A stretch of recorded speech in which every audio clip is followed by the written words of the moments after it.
Minister wa ugitiri Professor Kindiki augite ati thirikari nĩgũcabithia marĩtwa ma ekũĩrwo arĩa makoretwo magĩcogera tharĩkĩra cia Lamu. Ari mbere ya kamiti ya Senate, Kindiki augite thiku ciũkĩte wona marĩtwa maya macabithio ekũĩrwo meneane kũrĩ watho kwaga ũguo matacũkĩrio makinya ma kĩwatho. Hamwe na ũguo augite arĩa magũteithĩrĩria kwanĩka marĩtwa maya kana kwanĩka marĩtwa maya nĩ magũtugwo.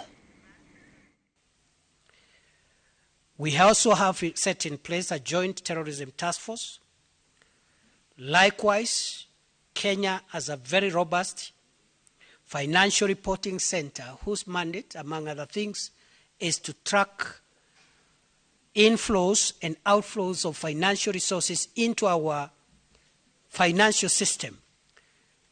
And occasionally, this financial reporting center has helped us to detect finances destined to the financing of terrorism, and we've been able to apprehend those resources.